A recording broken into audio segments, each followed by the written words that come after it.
Hi friends, welcome to our channel. Karthika Deepam serial next ఎపిసోడ్లో ఏం జరగబోతోందో ఈ వీడియోలో చూసి తెలుసుకుందాం. స్పృహలోకి వచ్చిన దశరథ్ అసలేం జరిగింది అని తెలుసుకోవడానికి ఈ వీడియోని స్కిప్ చేయకుండా ఎండ్ వరకు చూసేయండి.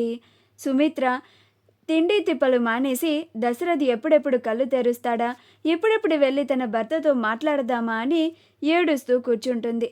అప్పుడు శివన్నారాయణ వచ్చి, అమ్మ సుమిత్ర, నేను ఇక్కడ ఉంటానమ్మా, మీరు వెళ్ళి క్యాంటీన్లో భోజనం చేసిరండి అని అంటాడు. అప్పుడు సుమిత్ర, మరి మీరెందుకని భోజనం చేయకుండా ఉంటున్నారు మావయ్య అని అంటుంది. అప్పుడు శివన్నారాయణ కన్నీళ్లు పెట్టుకుంటూ ఏమీ మాట్లాడకుండా మౌనంగా ఉంటాడు. అప్పుడు సుమిత్ర, నాకు తెలుసు మావయ్య, మేము ఇక్కడ ఎంతలా బాధపడుతున్నామో మీరు కూడా అంతే బాధపడుతున్నారు. కాకపోతే మా ముందు మీరు ఎక్కడ బాధపడితే మేము ఇంకా బాధపడతామేమో అని మీరు కాసేపుకి ఒకసారి పక్కకి వెళ్ళి వస్తున్నారు. ఆ విషయం నాకు తెలుసు మావయ్య అని ఏడుస్తూ చెప్తుంది. అప్పుడే దశరథ్ స్పృహలోకి వస్తూ ఉంటాడు. తన చేతిని కదిలిస్తూ ఉంటాడు. అది గమనించి నర్స్ డాక్టర్ని పిలుస్తుంది. అప్పుడు డాక్టర్ గారు హడావిడిగా వెంటనే లోపలికి వెళ్తారు. అది చూసి సుమిత్ర, శివన్నారాయణులు ఇద్దరు దశరథ్ స్పృహలోకి వచ్చాడేమో అని చాలా సంతోషంగా చూస్తూ ఉంటారు. అప్పుడు డాక్టర్ గారు దశరథ్ని చెక్ చేసి వీళ్ళ కుటుంబం అంతా బాగానే ఉంది అని చెప్తారు. దశరథ్, సుమిత్ర, జ్యోత్స్న అని కలవరిస్తూ ఉంటాడు. అప్పుడు డాక్టర్ గారు వాళ్ళను పిలవండి అని నర్స్కి చెప్తాడు. అప్పుడు నర్స్ బయటికి వచ్చి, పేషెంట్ స్పృహలోకి వచ్చారు, మీరు వెళ్ళి పేషెంట్ని చూడొచ్చు అని అంటుంది. అప్పుడు సుమిత్ర, రండి మావయ్య అని అంటుంది. అప్పుడు శివన్నారాయణ, ఆ పదమ్మ అని శివన్నారాయణ, పారిజాతం, సుమిత్రలు ముగ్గురు దశరథ్ని చూడడానికి లోపలికి వెళ్తారు. లోపలికి వెళ్ళగానే సుమిత్ర, ఏవండి ఏవండి అని ఏడుస్తూ ఉంటుంది.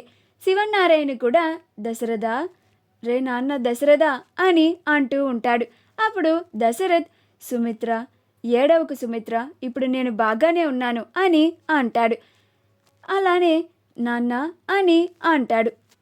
అప్పుడు పారిజాతం, నీకు ఇలా అయ్యేసరికి సుమిత్ర, మీ నాన్నలు ఇద్దరు తిండి తిప్పలు మానేసి నీకోసమే ఏడుస్తూ కూర్చున్నారు దశరథ అని చెప్తుంది. అప్పుడు దశరథ, ఏంటి సుమిత్ర, నువ్వేమీ తినలేదా అని అంటాడు.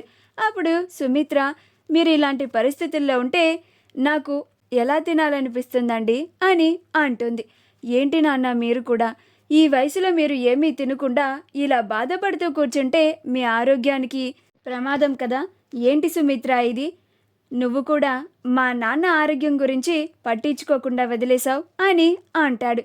అప్పుడు సుమిత్ర బాధపడుతూ ఉంటుంది. శివన్నారాయణ కూడా బాధపడుతూ ఉంటాడు.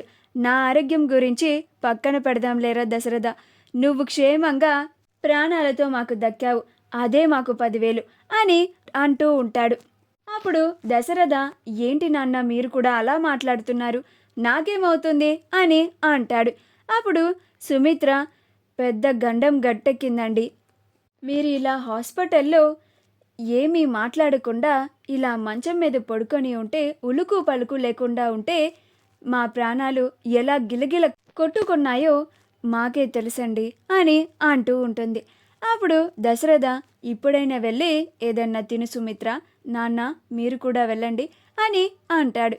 మా వీడియో కనుక మీకు నచ్చినట్లయితే లైక్ చేయండి, షేర్ చేయండి, మా ఛానల్ని సబ్స్క్రైబ్ చేసుకోండి, పక్కనే ఉన్న బెల్ ఐకాన్ని క్లిక్ చేయడం మాత్రం మర్చిపోకండి.